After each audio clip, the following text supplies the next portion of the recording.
ஆண்டவராக இயேசு கிறிஸ்துவின் நாமத்தில் நண்பின் வாழ்த்துக்கள்.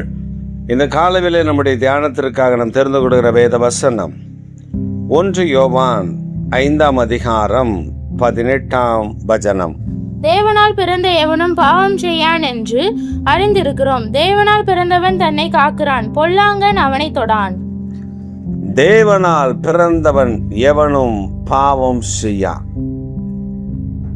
தேவனால் பிறந்தவன் எவனும் பாவம் செய்யான் என்று அறிந்திருக்கிறோம். ஏனென்றால் பொல்லாங்கன் அவனை தொட முடியாது, அவனை தொடமாட்டான். இப்ப தேவனால் பிறந்திருக்கிற கர்த்தருடைய பிள்ளைகள் பாவம் செய்வதில்லை என்பதை பேதுரு மிக அழகாக சொல்லுகிறார். ஏனென்றால் பிறப்பு தேவனிடத்திலிருந்து வந்தது.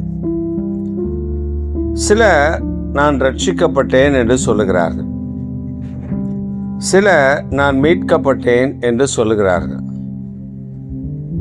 உங்க ரட்சிப்பு என்ன என்று கேட்டால் அவர்கள் சொல்லுகிற காரியம் பெருத்த ஆச்சரியத்தை தருகிறது.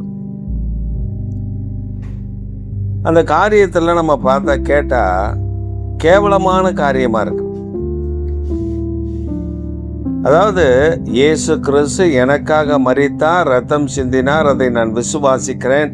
இயேசு கிறிஸ்துவின் ரத்தம் என்னை ரட்சிக்கும், குணமாக்கும், பரிசுத்தப்படுத்தும் என்கிற உண்மையை அவர்கள் மறந்து, ஒரு மனிதன் சொல்லும்போது சொல்றாரு, நான் சினிமா பார்க்க போனேன், அந்த சினிமா பார்த்த உடனே எனக்கு ஒரு பயம் வந்துருச்சு, அதனால் நான் ரட்சிக்கப்பட்டேன். அந்த ரட்சிப்புல என்ன இருக்கும்னு நம்ம நினைக்கணும். என்ன இருக்கும்? அந்த ஆக்டரு ஏதாவது அந்த ஆக்டருக்கு ஆயிடுச்சுன்னா அவன் ரட்சிப்பை விட்டு போயிடுவான் வெளில. சினிமா பார்த்தேன், அதை பார்த்தேன், இதை பார்த்தேன். ஆனால் ரட்சிப்பு தேவனிடத்திலிருந்து வருகிறது. இங்க அவர் குறிப்பிடுகிறது அதான், ரட்சிப்பு தேவனால் வரும். இந்த ரட்சிக்கப்படுகிறவர்கள் அனுதினம் சபையில சேர்க்கப்படுகிறார்கள். தேவனால் ரட்சிக்கப்பட்டவன் பாவம் செய்யான். ஏன் அவன் பாவம் செய்ய மாட்டான்?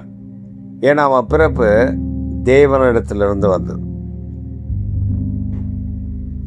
இப்போ ஒரு மனிதன் ரட்சிக்கப்படுகிறார், இப்போ ஒரு மனிதன் மீட்கப்படுகிறார், இப்போ ஒரு மனிதன் அபிஷேகம் மீட்கப்பட்ட பின்பு அபிஷேகத்துக்குள் நடத்தப்படுகிறார், அல்லது அபிஷேகத்தை பெற்ற பின்பு ரட்சிக்கப்படுகிறார், மீட்கப்படுகிறார் என்றால் அவன் தேவனுக்குள் நிலைத்திருப்பான். அவன் மனம் திரும்பிடுவான். பாவம் அவனை அடிமைப்படுத்திவிட முடியாது, பொல்லாங்கன் அவனை தொட்டுவிட முடியாது. ஏன்னா இவனை ரட்சித்த ஆண்டவர் அவனுக்கு பரிசுத்தம் என்னும் ஒரு கேடகத்தை கத்து தந்திருக்கிறார். இந்த காலை வேளையில நமக்கு அந்த கிருபையை ஆண்டவர் தருவார். நாம் அதை உண்மையாய் தேடணும், ஆண்டவர்கிட்ட நம்ம கேட்கணும். எப்ப அந்த பரிசுத்தம் நமக்குள்ள நிலைத்திருக்கும்? ஒவ்வொரு நாளும் கர்த்தரை தேடுவது, ஜெபிப்பது, உபவாசிப்பது, அவர் சமூகத்தை நாடுவது, இதுல தான் தேவனுடைய கிருபை நம்மை சூழ்ந்திருக்கிறது மாத்திரமல்ல, நம்மை பரிசுத்தமாக்கும். அப்போ பொல்லாங்கன் நம்ம இடத்துல வரும் பொழுது அந்த பரிசுத்தம், அந்த பொல்லாங்கன் நம்ம இடத்துல காண்கிற பரிசுத்தத்தினால அவன் நம்மை தொட முடியாது, விலகி போய் விடுவான். இதுக்கு 2 பேர் நமக்கு உதவி செய்வார். ஒன்று இயேசு கிறிஸ்து, மற்றொன்று பரிசுத்த ஆவியானவர். பிதாவேக தேவனிடத்துல இயேசு கிறிஸ்து தம்முடைய கரங்களை காண்பித்து, ரத்தம் சிந்தின காரியத்தை காண்பித்து, இவனுக்காக நான் ரத்தம் சிந்தி இருக்கிறேனே, இவனை பாதுகாத்துக் கொள்ளுங்கள் என்று சொல்லுவார். பரிசுத்த ஆவியானவர் நமக்காக வாக்கு கடங்காத பெருமூச்சுகளோடு வேண்டுதல் செய்கிறார் நமக்குள் இருந்து. அப்ப நம்ம ஜெபிக்கும் பொழுது ஒரு ஆவியானவருடைய அசைவாடுதல் நாம் காண முடியும். பிசாசு போராட வருவான், ஆனா அவனால என்ன பண்ண முடியாது? மேற்கொள்ள முடியும். சிலர் என்ன பண்ணுவாங்க? அவனை பெரிதா பேசுவாங்க. அவன் இப்படி ஆக்கும், அவன் அப்படி ஆக்கும், இவன் செய்யறது பாவம், இவன் செய்யறது அக்கிரமம், இவன் செய்கிறது தீமை, இவன் செய்கிறது தேவனுக்கு விரோதமான காரியம். அதை செஞ்சுட்டு அவன் சொல்லுவான், நான் என்னங்க பண்றது, பிசாசு என்னை வஞ்சித்து விட்டான். சரி, பிசாசு உன்னை வஞ்சிக்கிறதுக்கு நீ என்ன பண்ண?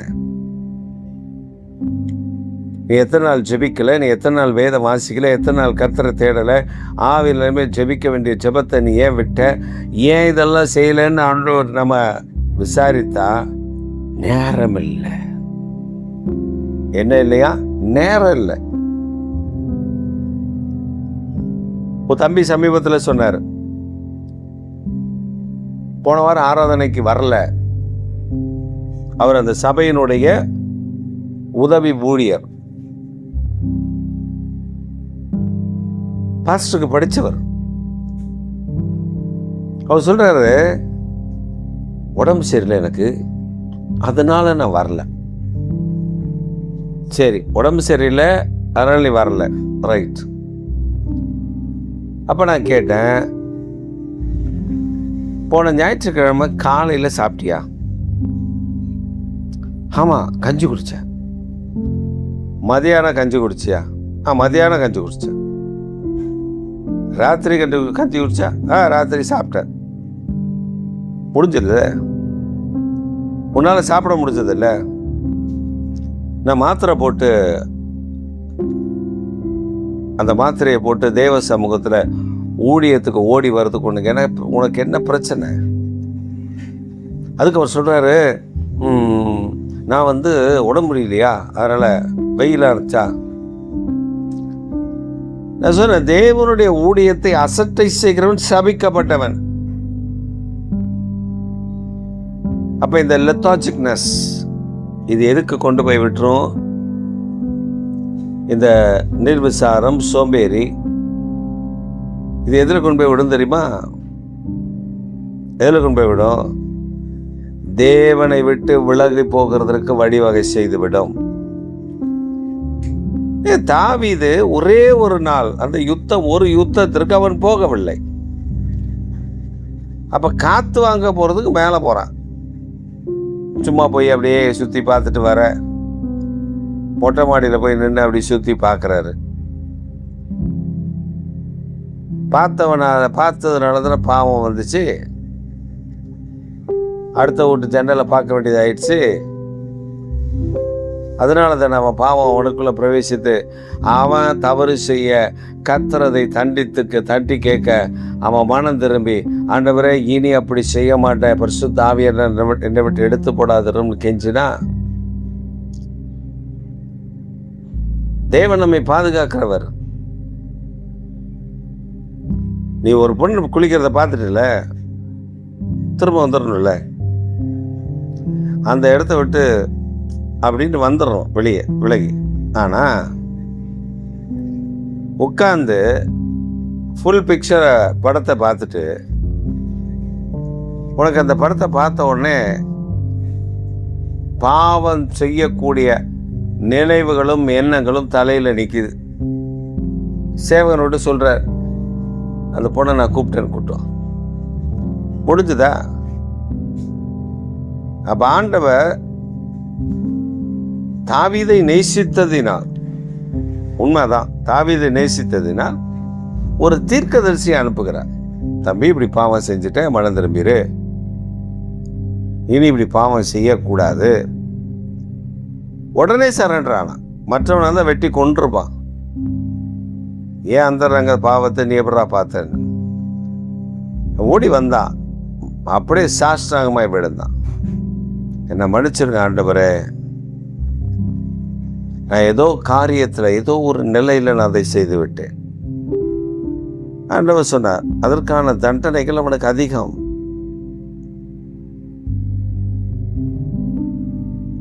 தேவனுடைய மனிதர்கள், தேவனுடைய மனுஷனுடைய வாழ்க்கையில் பிசாசு அப்படி வரும்போது, அன்றைக்கு இயேசு கிறிஸ்துவின் இரத்தம் தாவீதுக்காக சிந்தப்படவில்லை. ஆனால் புதிய ஏற்பாட்டில் இரத்தம் சிந்தப்பட்டு மீட்கப்பட்ட ஜனங்கள் அவருக்குள் நிற்கிறார்கள். அப்போ பேதுரு அதற்கு முன்பு, அபிஷேகம் பெறுவதற்கு முன்பு மறுதளித்தார். அபிஷேகம் பெற்ற பின்பு தைரியமாய் ஆண்டவரை குறித்து சாட்சி கொடுக்கிறார். இதுதாங்க கர்த்தர். தாவீது சொல்றாரு,